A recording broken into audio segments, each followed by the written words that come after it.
오늘 말씀은 요한계시록의 맨 마지막 부분을 읽었습니다. 제가 조금 목소리가 조금 약하기 때문에 우리 방송실에서는 혹시 제가 목소리가 좀 작아지면 적당히 소리를 좀 높여주시면 좋겠습니다. 아직 목이 제대로 돌아오지 않아서 양해를 구합니다. 요한계시록의 마지막을 지난주에 우리가 새 예루살렘의 환상과 비전을 말씀하는 부분을 우리가 보았습니다.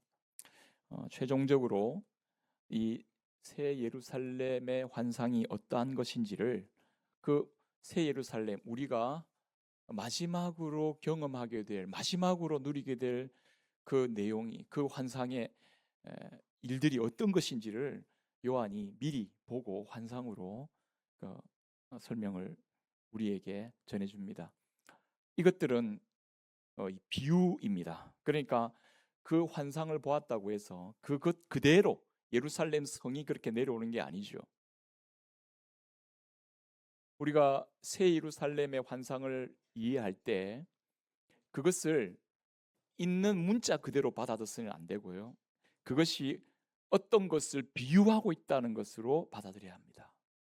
왜냐하면 이 새 예루살렘은 어린 양의 신부라고 표현되고 있기 때문입니다. 그러니까 새 예루살렘이 신부다. 그러니까 인격적인 거죠. 건물이 아닙니다. 그러니까 새 예루살렘에서 이야기하고 있는 모든 아름다운 12 진주문이고 보석이고 생명수가 흐르고 이 모든 것들은 우리에게 이미지를 통해서 하나님 나라의 영광이 최종적으로 어떻게 성취될 것인지를 구약의 예언의 말씀을 통해서 우리에게 알려주고 있는 겁니다.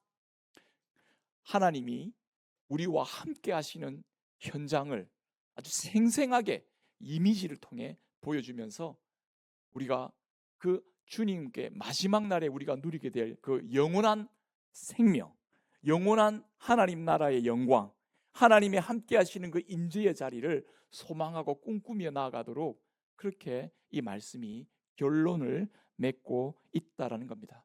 그리고 그 결론의 마지막에는 유대인 이스라엘 한 일정한 사람들만 착하고 좋은 일만 하고 그리고 선한 행동을 많이 해서 칭찬받는 사람들만 모여 있는 게 아니라 온 하나님을 대적했던 만국 백성이 회개하고 돌아와서 하나님의 영광의 자리로 들어온다는 놀라운 온 세상의 구원의 메시지까지 연결되고 있는 것을 볼 수가 있습니다. 사랑하는 여러분, 지금 우리는 온 세상 만국 나라들이 하나님께로 돌아오는 그런 모습을 지금 우리 눈으로는 볼 수가 없습니다.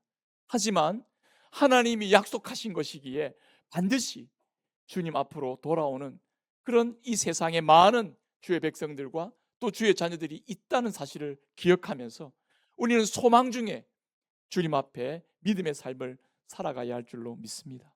특별히 여러분, 우리가 살아가는 삶의 현장은 어떻습니까? 하나님의 살아계심을 부정하는, 하나님이 과연 계신가 안 계신가 그렇게 우리를 조롱하면서 여러분, 깊은 불신의 사회를 우리는 살아가고 있습니다. 그럼에도 불구하고 우리가 이 예배 자리에 나와서 하나님을 예배하며 우리의 믿음을 고백하는 것은 여러분, 우리 이 약속의 말씀을 따라 하나님께서 최종적으로 이루실 그날이 있음을 믿기 때문입니다. 사랑하는 여러분, 그리고 그날의 영광을 오늘 이 예배 자리에서 우리가 미리 맛볼 수 있도록 말씀으로, 성령으로 주님은 지금도 우리와 함께하고 계시는 줄로 믿습니다. 여러분, 그러므로 오늘 이 약속의 말씀을 붙잡는 여러분, 하나님의 약속의 말씀대로 우리 주 예수 그리스도께서 우리의 구원자이심을 믿고 고백하는 사랑하는 성도 여러분, 이 말씀을 굳게 지키고 이 말씀의 약속 따라 주님을 바라보면서 주님이 말씀하신 대로 거룩하고 순종하는 주의 자녀로서 여러분 최종적으로 복을 받아 누리는 저와 여러분들의 삶이 되기를 바랍니다. 이 계시록에서의 저주와 경고를 받는 자들이 아니라 이 계시록의 말씀에서 순종하고 이 말씀을 지켜서 복을 누리는 주의 백성으로서 여러분들이 주님 앞에 굳게 설 수 있기를 바랍니다. 그래서 사도 요한은 이 새 예루살렘의 완성, 마지막 예수 그리스도를 통하여 이루어 주실 하나님 나라에 대한 최종적인 내용을 다 설명하고 난 연후에 마지막으로 마무리, 에필로그, 예, 이 서신의 결론을, 이 서신서의 마지막 인사말을 이렇게 해주고 있습니다. 주님의 이 주시는 약속의 말씀, 신실하고 참된 이 말씀을 주님 앞에 꼭 지켜서 복된 삶의 자리로 나아가라 하면서 우리를 권면하면서 이 약속의 예언의 말씀을 마무리 짓고 있는 것을 볼 수가 있습니다. 이것은 주님이 우리에게 직접 주시는 말씀으로 사도 요한이 대언을 하고 있습니다. 우리 7절 말씀을 계시록 22장 7절 말씀을 같이 한번 읽도록 하겠습니다. 시작. 보라, 내가 속히 오리니 이 두 마리 예언의 말씀을 지키는 자는 복이 있으리로다. 아멘. 자, 여러분, 주님이 속히 온다는 것은 이거는 아직 이루어지지 않는 미래 일이죠. 이거 언제인지 모릅니다. 1시간 뒤일지, 내일일지, 모레일지, 1년 뒤일지, 우리가 시간적으로 100년 뒤일지 우리는 모릅니다. 하지만 이 말씀을 지키는 자들이 복이 있으리라 하는 이 복된 선언은 오늘 우리에게 주어지고 있다는 것을 기억해야 합니다. 사랑하는 여러분, 주님은 우리가 이 땅에서 이 불신의 세계를 살아가는 가운데 있지만 믿음으로 주님의 말씀을 의지하고 그 말씀대로 순종하며 살아가는 자들에게 복이 있다는 사실에 대해서 강조하면서 이 복된 자의 삶을 살아가라고 권면하면서 이 서신의 마지막을 장식합니다. 성도 여러분, 우리가 거룩하고 복된 삶을 살아가기 위해서 주님이 우리에게 권면하시면서 우리에게 일깨워주는, 우리가 왜 주님의 말씀을 지키고 순종하며 살아가는 것이 복이 있습니까? 그 이유는 왜 우리 그렇게 살아가야 됩니까? 우리가 그냥 아무데나 흥청망청 살다가 나중에 주님 오실 때쯤 되면 회개하고 돌아가서 주님 기뻐하시는 그런 모습으로 주님 맞이하면 되지 않습니까? 근데 우리가 그때가 언제인지 모르죠. 여러분, 우리가 이 땅에서 우리의 삶을 흥청망청 살 수 없는 이유는 주님이 내가 속히 오리라는 이 말씀을 하고 계시기 때문입니다. 오늘 저는 말씀으로 주님이 내가 속히 오겠다라는 이 말씀에 대한 응답을 저와 여러분들이 함께 고백하면서 이 말씀의 마지막을 여러분들 약속의 말씀으로 받아들일 수 있기를 바랍니다. 우리 같이 한번 오늘 설교 제목의 말씀을 같이 한번 따라 해볼까요? 시작. 아멘. 주 예수여 오시옵소서. 예수님이 내가 속히 가겠다 그러니까 아멘. 주 예수여 오시옵소서.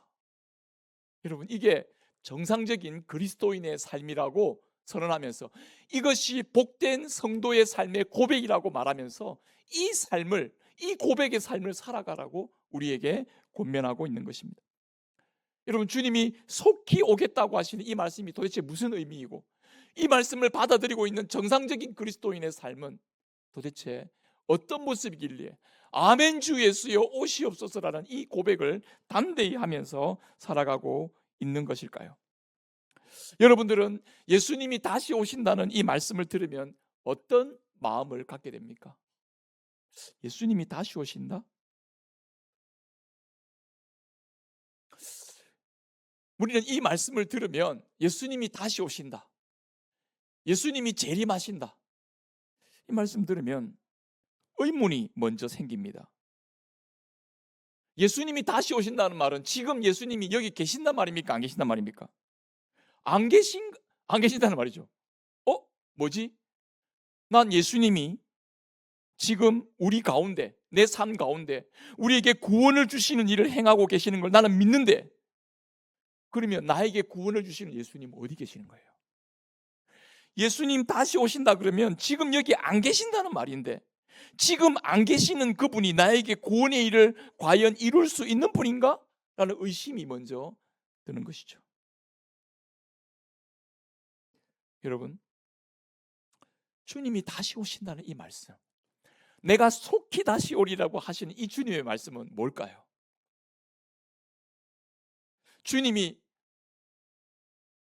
안 계시는 주님이 저 멀리서 하늘 구름 저 건너편에서 큰 소리로 얘들아 조금만 기다려, 내가 빨리 갈게, 이렇게 말씀하고 계시는 건가요?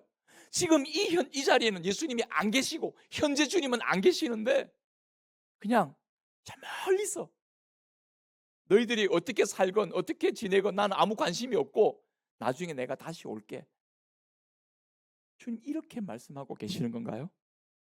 여러분, 이 성경에서는요, 예수님이 우리에게 내가 세상 끝날까지 너희와 항상 함께 있으리라고 약속하셨어요. 그러면 예수님이 항상 우리와 함께 하신다는 말씀과 예수님이 다시 오시겠다는 말씀의 의미는 도대체 어디에서 이해할 수 있는가요? 이게 무슨 말씀인가요? 여러분, 이걸 깨달아야, 이 말씀의 의미를 알아야 아멘, 주 예수여 오시옵소서라는 이 간절한 고백이 여러분 우리의 삶으로 그대로 재현될 수가 있습니다. 우리는 주님이 다시 오신다라는 이 말씀을 이해하기 위해서 성경으로 돌아가야 됩니다. 우리의 생각으로, 우리의 이성적인 판단으로 여러분 예수님이 다시 오신다는 것을 이해할 수가 없어요. 이거는 성경이 우리에게 말씀하시는 내용을 통해서 이 말씀을 받아들여야 됩니다. 그러면 성경은 예수님이 다시 오신다는 말씀을 어떤 의미로 하고 계시냐 하는 것을 알아야 되는 거죠. 예수님 여기 안 계시는데 어디 있다가 다시 이렇게 나타나신다는 말이 아니고요, 주님은요 말씀과 성령으로 지금 우리와 함께 하시면서도 주님은 장차 우리 눈에 보이도록 우리에게 다시 오시겠다는 약속의 말씀을 하고 계신다는 겁니다. 주님이 다시 눈에 보이도록 다시 오신다는 말이 무슨 말이죠? 그때는 주님께서 이 땅 가운데 약속하신 모든 것을 성취시켜 주시고 최종 심판을 이루시는 날을 그날에 이루겠다라고 말씀하시는 것입니다.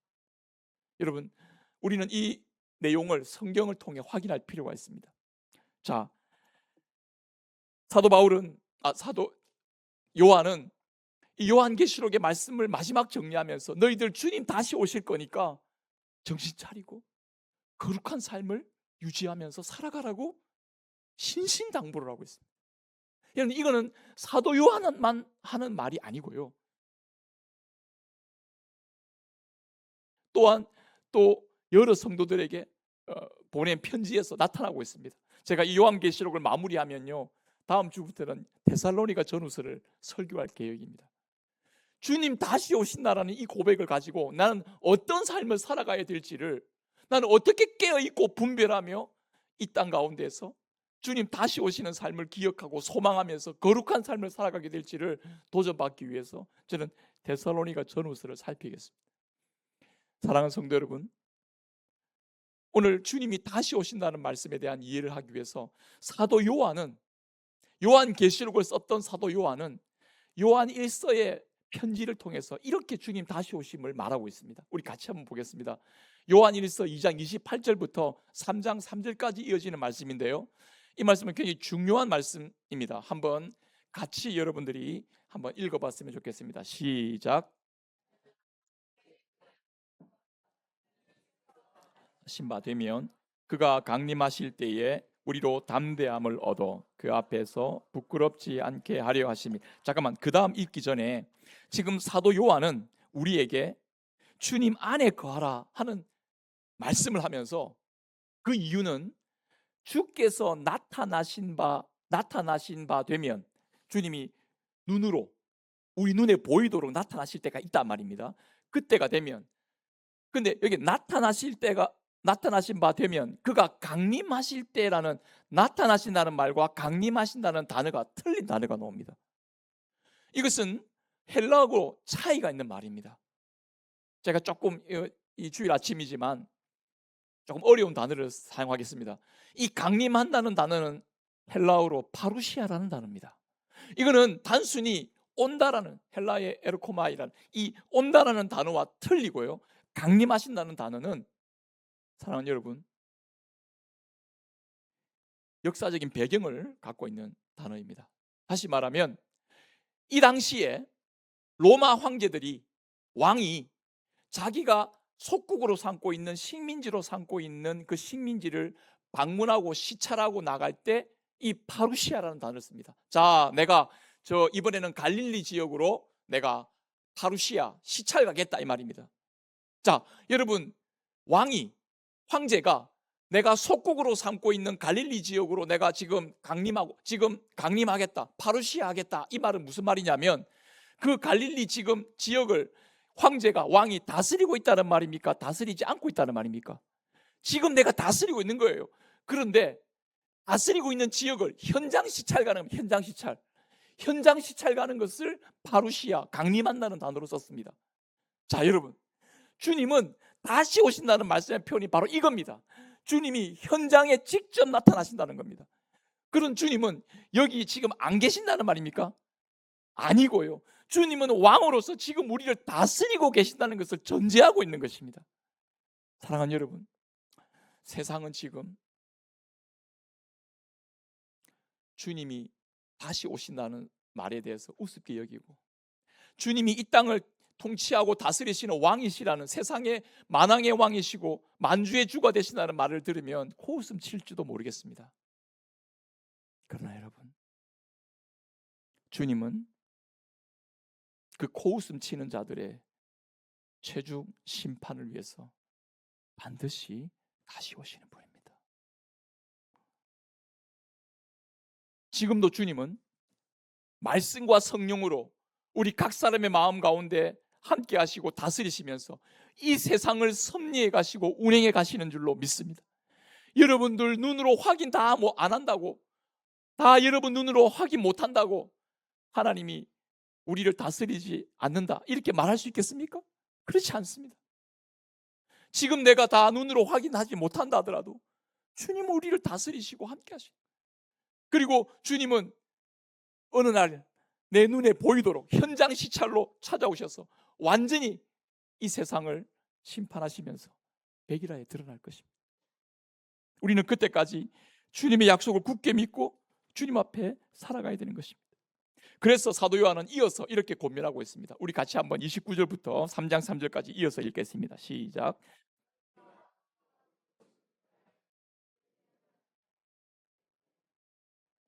보라, 아버지께서 어떠한 사랑을 우리에게 베푸사 하나님의 자녀라 일컬음을 받게 하셨는가. 우리가 그러하도다. 그러므로 세상이 우리를 알지 못함은 그를 알지 못함이라. 사랑하는 자들아, 우리가 지금은 하나님의 자녀라.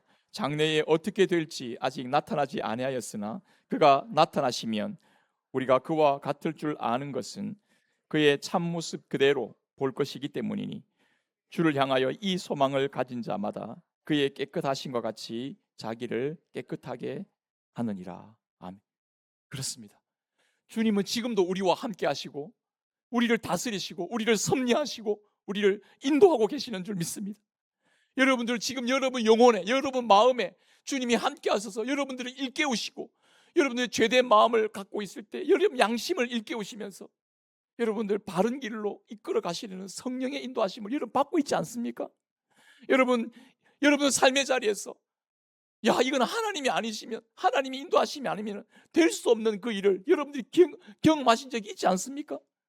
여러분 그것을 간직하시기 바랍니다.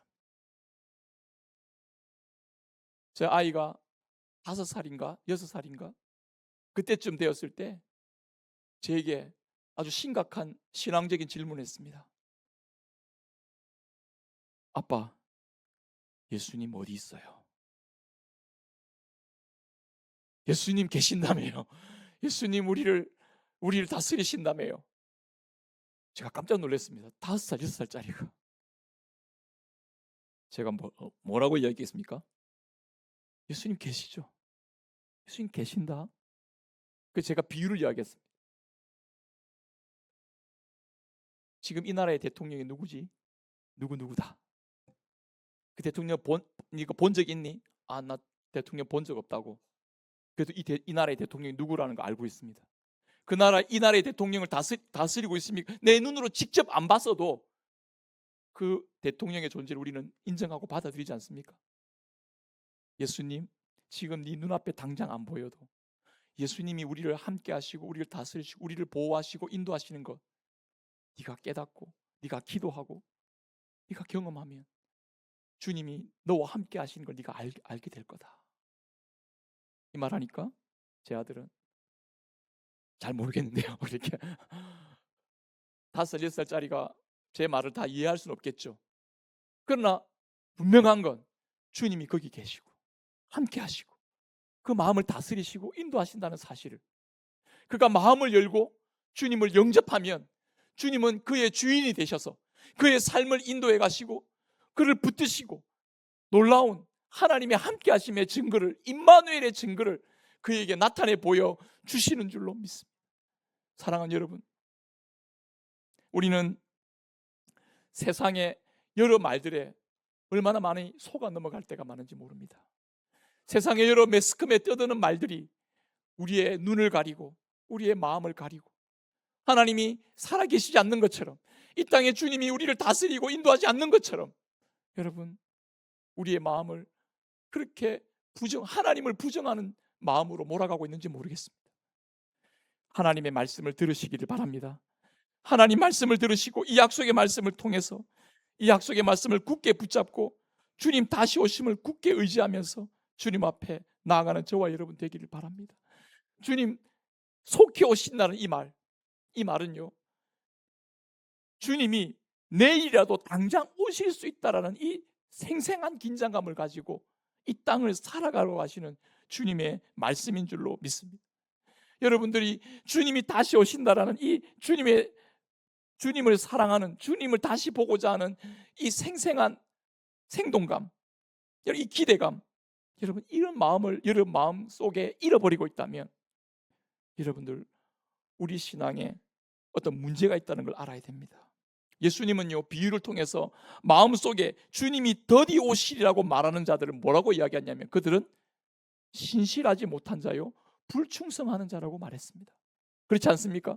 주님이 더디 오리라고 해서 종들을 때리고 자기 마음대로 욕심 부리며 살아가는 그 종들은 나중에 주님 다시 오시는 그날에 많이 맞을 것이요라고 했습니다. 그렇죠? 주님께서 오늘 말씀대로 행한 대로 갚아주리라고 말씀하시면서 그날에 다시 오실 주님에 대한 생생한 그 기대감을 가지면서 오늘 우리의 삶을 주님 앞에서 매일매일 살아가야 될 것을 말씀하고 계십니다. 사랑하는 여러분, 우리가 어떻게 주님 앞에 살아가야 될 것인가요? 주님은 지금 이 땅 가운데 말씀으로 성령으로 우리를 통치하고 계십니다. 언젠가는 눈에 보이도록 우리에게 함께 할 것이지만 그때까지 우리는 여러분 비록 악한 사람들과 함께 살아가야 되고 고난이 있고 애매한 그런 오해를 받고 여러분 때로는 억울한 일을 당하는 그런 가운데서도 어떻게 인내하면서 여러분 어떻게 주님 앞에서 이 거룩한 삶을 살아갈 수 있을까요? 오늘 주님 앞에 주시는 말씀을 통해 오늘 결론적으로 이 말씀을 딱 마음에 붙잡고 나갈 수 있기를 바라는데요, 한 3가지로 정리를 하겠습니다. 첫 번째는요, 한번 따라해 보겠습니다. 하나님의 말씀을 굳게 지키는 삶을 살아가겠습니다. 여러분 오늘 말씀을 보면요, 사도 요한이 자기에게 말하는 천사들을 보고 엎드려 경배하려고 합니다. 그러니까 야, 나는 하나님이 아니다, 내한테 경배하면 안 된다, 하나님께 경배하라 말하면서요, 동시에 10절에 이렇게 말합니다. 또 내게 말하되 이 두루마리의 예언의 말씀을 임봉하지 말라, 때가 가까우니라. 말씀을 임봉하지 말라는 것, 말씀을 여러분 임봉한다는 건요, 여기다가 자물쇠를 채우는 거랑 마찬가지죠. 임봉하지 말라는 것은요, 여기 임봉한다는 것은 자물쇠를 채운다는 건데 임봉하지 말라는 것은 이 말씀을 열어놓으라는 겁니다. 열어놓으라는 말은 이 말씀이 속히 이루어질 것이기 때문에 이 약속의 말씀을 지금 너희들이 이 말씀을 닫아둔 책으로 읽지 말고 닫아놓고 있지 말고 이 말씀을 열어서 이 말씀을 읽어야 한다는 것입니다. 이 말씀을 지켜야 한다는 것입니다. 이 말씀대로 순종해야 된다는 것입니다. 이 말씀을 헛된 말로 여기지 말고 성경에서는 뭐라 이야기하는지 모르겠는데 성경의 말씀 신경 안 쓸래? 성경 말씀을 안 이루어지는 이야기야. 성경은 헛된 이야기야. 여러분, 그렇지 않습니다. 성경의 약속의 말씀은 1.1핵도 땅에 떨어지지 아니하고 여러분 이 말씀이 성취될 것을 여러분 믿으시고 이 말씀을 여러분들이 부지런히 읽으시기를 바라고 이 말씀에 나오는 그 말씀의 약속의 말씀을 따라 여러분 순종하면서 인내하면서 이 약속의 말씀을 의지하며 살아가는 저와 여러분 되기를 바랍니다. 이 약속의 말씀대로 예수 그리스도의 이름으로 기도하시면서 하나님이 우리와 함께 하시는 사실을 여러분 깨달으시고 누리시기를 바랍니다. 이 약속은 절대로 헛된 말씀이 아닙니다. 여러분들이 덮어두고 이 말씀을 무시하고 여러분의 생각대로 여러분 욕심대로 여러분 살아가면 여러분들이 이 말씀에 기록되어 있는 경고와 저주와 심판의 내용이 여러분들에게 임하는 것이죠. 그러나 여러분들 이 말씀을 열어 읽고 깨닫고 순종하며 이 말씀에 약속의 말씀대로 인내하고 주님을 기도하면서 주님께 의지하며 나아가는 자들에게 주님 다시 오셔서 우리의 모든 아픔과 오해와 고통을 다 거두어 주시고 눈물을 거두어 주시고 여러분 우리에게 진정한 위로와 참된 구원을 허락해 주실 줄로 믿습니다. 그래서 여러분 이 말씀은 인봉되어 있지 않아요. 닫혀 있지 않단 말입니다. 열려 있다는 말입니다. 그런데 우리 중에는 어떤 분은 이 성경이 닫힌 채 있는 분이 있습니다. 성경을 읽지 않아요.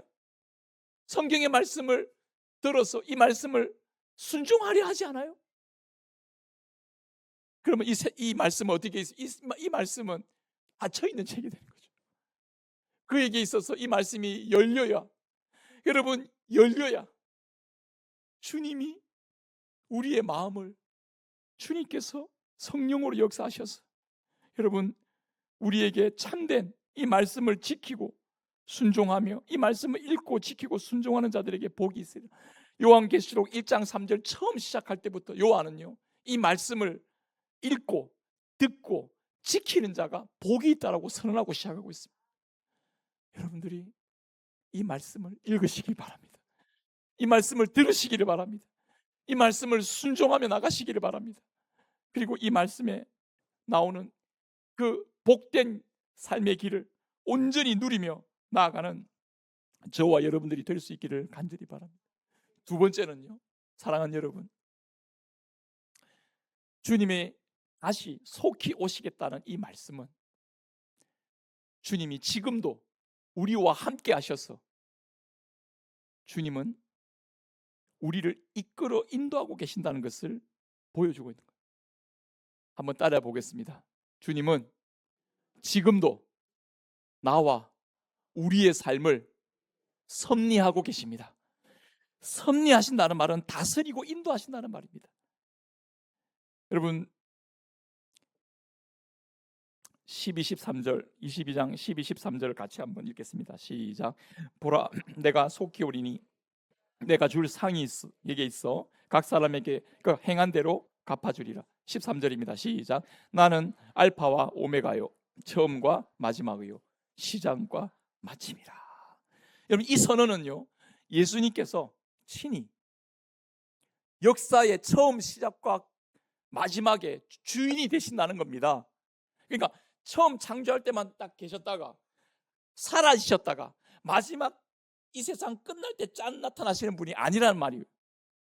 처음이신 주님께서 모든 과정의 주인이 되어주시고 최종적인 결말의 주인이 되어주신다고 선언하고 계시는 겁니다. 여러분들의 삶의 처음과 끝을 주님이 다 알고 계신다는 겁니다. 주님이 섭리하신다는 겁니다. 우리가 다 이해할 수는 없습니다. 때로는 내가 볼 때는 내가 생각하고 내가 마음먹은 대로 이 세상이 안 돌아가요. 내가 볼 때는 불의한 자가 잘 되는 것 같고 착하고 의로운 자가 고난받고 힘들어하는 것 같은데 이 세상은 엉망으로 돌아가는 것 같은데 하나님 살아계신다고요? 여러분, 이런 우리가 불평을 하고 불만을 제기하고 여러분 그렇게 한다 할지라도 여러분 당장 눈에 보이는 것 가지고 세상을 판단하고 하나님에 대한 믿음을 판단하면 안 됩니다. 여러분, 지금 여러분들의 눈에 보기에로 판단하는 것이 아니라 이 역사 가운데 하나님이 어떻게 운행하고 계신지를 말씀을 통해 확인하고 그 말씀이 세상 역사 가운데 어떻게 실현되고 있는지를 확인하면서 믿음을 가지시기를 바랍니다. 여러분, 나는 이 세상이 악하다고 생각하지만 사실 돌아보면요, 수많은 의인들이 여러분 이 땅을 주님께서 이 땅 가운데 살아가게 하십니다. 그러면서 그들의 의로운 모습으로 이 땅이, 이 세상이 유지되게 하십니다. 사랑하는 여러분, 이 땅의 역사를 한번 돌아보시기 바랍니다. 하나님께서는 선하고 의로운 자가 그 의로운 자의 모습을 통해서 하나님의 일을 계속해서 전진시켜 나가는 분이라는 것을 여러분 잊지 말아야 됩니다.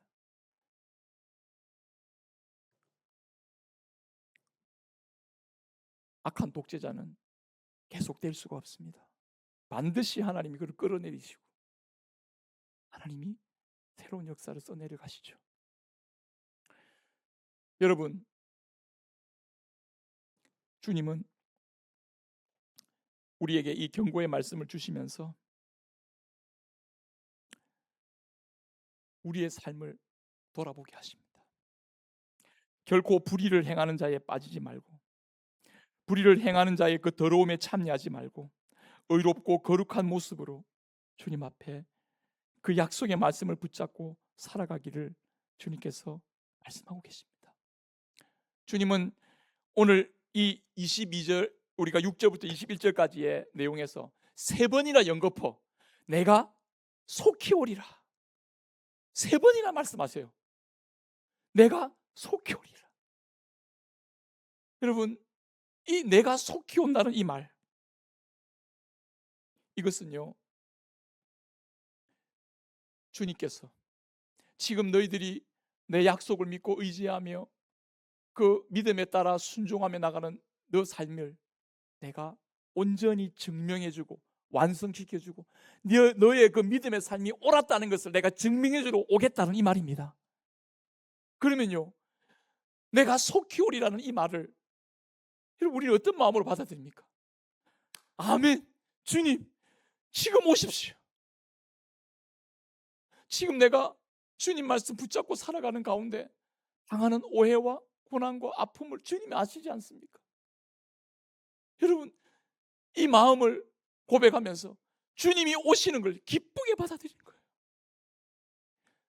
저와 여러분들이 주님 다시 오시는 것을 기쁘게 받아들이는 그런 고백을 하며, 이건 말이 아니고요 삶으로 그렇게 준비되며 나아가는 저와 여러분 되기를 바랍니다. 내가 다시 오겠다니까 주님 안 됩니다. 지금 오시면 곤란합니다. 아직 제가 결혼도 안 했습니다. 제가 아직 지금 이루어놓은 사업도 지금 마무리 안 됐습니다. 지금 오시면 곤란합니다. 주님 굉장히 헷갈리시겠죠. 어찌 언제 가지? 언제 가야 되지? 네 사업 성공하면 내가 갈게. 너 결혼하면 내가 갈게. 그게 우리의 정답이 될 수 있을까요? 내가 결혼하면, 내가 사업 성공하면, 내가 어느 정도 지위에 오르고 내가 원했던 것을 이루면, 그러면 세상이 내가 진짜 구원받는 삶의 모습으로 완전히 설 수 있겠습니까? 그게 안 되는 거예요. 주님 다시 오셔서 여러분 우리의 이 답답하고 이 억울하고 이 부족하고 이 온전치 못하고 그래서 비참한 우리의 삶을 주님이 우리를 다시 일으켜 주셔서 여러분 우리를 새롭게 해주시는 줄로 믿습니다. 주님은 마지막 날에 오셔서 이렇게 일실 뿐 아니라 오늘 이 예배하는 자리에 예배하는 사랑하는 성도들의 마음속에 함께 하셔서 여러분 주님 오시기 전이라도 우리가 주님 다시 오시는 것을 맞이할 수 있도록 우리에게 여러분 용기를 주시고 힘을 주시고 주님을 기대하며 살아갈 수 있도록 믿음을 더해 주시는 줄 믿습니다. 아, 그렇구나. 주님 우리와 함께하고 계시는구나. 내가 똑바로 살아야지. 여러분, 제가 파루시아에 대한 이야기를 했습니다. 왕이나 황제가 속국으로 또는 식민지로 현장 시찰 갈 때 내가 파루시아 하겠다 편지를 보냅니다. 그러면 편지를 받은 그 속국의 그 식민지의 그 주군은요, 우리 황제, 우리 임금님이 오시네. 그렇게 어떻게 합니까? 임금님이나 황제를 맞이할 준비를 해야 될 거 아닙니까? 맞습니까? 제가 훈련병 때 사단장님이 오신다고 갑자기 연락이 왔습니다. 그날부터 내일 사단장님 오시는데 오늘 그날 밤새도록 내부분 다 정리하고 바깥에 그 잔디 뭡니까? 저 운동장에 그 풀 다 뽑고 사장장님이 오시기로 예비되어 있던 길은 우리가 다 청소 다 하고, 심지어 중대장님은 사장장님이 오시기 전 30분 1시간 전에 그 앞에 경비실 앞에 딱 서 있어가지고 여러분, 사장장님이 오는데 이 정도면 주님이 다시 오시는다는 이 고백을 하면요 어떻습니까? 여러분, 우리는 어떤 준비를 해야 될까요? 여러분, 우리는요 주님 다시 오시는 것에 대한 준비를 내 삶의 자리에서 주님 다시 오셔서 내 삶에 주님이 완전한 하나님의 구원을 이루어 주시고 내가 주님 앞에 믿음으로 선하게 살고 주님 앞에 지금도 말씀 따라 순종하며 살아가고자 하는 이 모습 주님께서 그대로 인정해 주시고 여러분 용납해 주시고 받아주셔서 그 나의 삶을 온전히 성취시켜 주실 것을 믿고 여러분들이 기쁘게 주님을 맞이할 수 있는 준비를 하는 저와 여러분 되기를 바랍니다. 오늘 말씀을 들었으면서도 주님 다시 오신다는 데 대한 마음의 기대감이 없이 여러분 그렇게 여러분들 사는 대로 흥청망청 내 생각과 내 욕심대로 사는 것이 아니라 주님 다시 오신다는 믿음을 가지고 주님 앞에서 내가 어떻게 살아가야 될 것인지를 돌아보면서 여러분 매일의 삶, 언행을 주님 앞에서 온전하고 합당한 삶으로 살아가는 저와 여러분 되기를 바랍니다.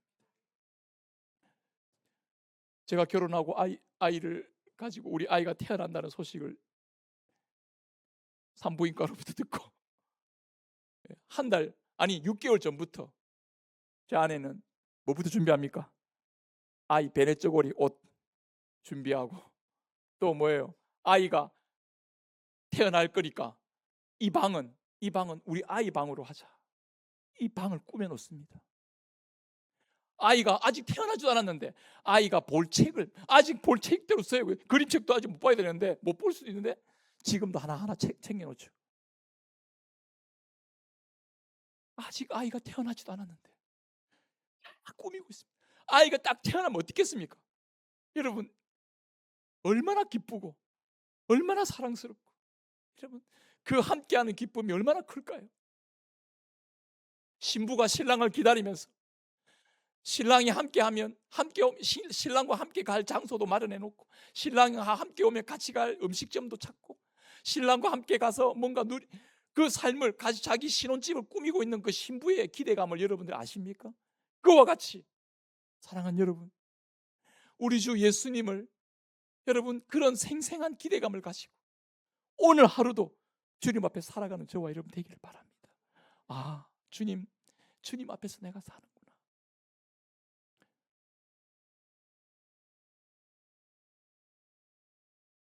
주님께서 오늘 저와 여러분들에게 은혜를 베풀어 주고 계심을 믿으시기 바랍니다. 오늘 말씀으로 성령으로 함께 하시면서 오늘 요한계시록 맨 마지막 구절의 말씀 22장 21절의 말씀을 함께 읽겠습니다. 시작. 주 예수의 은혜가 모든 자에게 있을지어다. 아멘. 그렇습니다. 주님, 아멘 주 예수여 오시옵소서란 이 마라나타의 대망, 이 마음을 가지고 여러분들의 현장의 삶의 자리에서 여러분 주님 앞에 경건하고 신실하게 인내하면서 소망 중에 주님 앞에 살아갈 수 있기를 바랍니다. 여러분들이 현재의 일을 손 놓지 마시고 계속 살아가시길 바랍니다. 루터는 이런 질문 앞에 내일 예수님이 오신다면 나는 무엇을 할까라는 이 질문 앞에 나는 오늘 사과나무를 심겠다 했습니다. 주님 내일 오시면 이 세상 끝나는 거 아닙니까? 사과나무 의미 있습니까? 아닙니다. 사과나무 의미 있습니다. 주님은 그 사과나무가 온전히 열매 맺을 수 있도록 주님 다시 오셔서 그 사과를 우리가 온전히 따먹을 수 있도록 여러분 완전하게 열매를 맺게 해주실 줄 믿습니다. 저와 여러분들의 삶을 하나님이 그렇게 지켜주실 거란 말입니다. 여러분들이 지금 예쓰고 수고하고 꿈꾸고 기도하며 나가는 모든 삶을 주님이 완성시켜 주시러 다시 오실 것입니다. 그러니 소망 가운데 주님 다시 오심을 기억하고 기대하면서 매일매일의 삶을 주님 앞에서 성실하게 인내하며 주님 앞에 살아가는 저와 여러분 되시기를 바랍니다. 하나님이 함께 하십니다. 하나님 여러분들을 이끌어 주실 것입니다. 그리고 그날에 모든 것을 증명해 주실 줄 믿습니다. 주님을 바라보면서 지속적으로 이 믿음의 삶을 걸어가는 저와 여러분 되기를 바랍니다.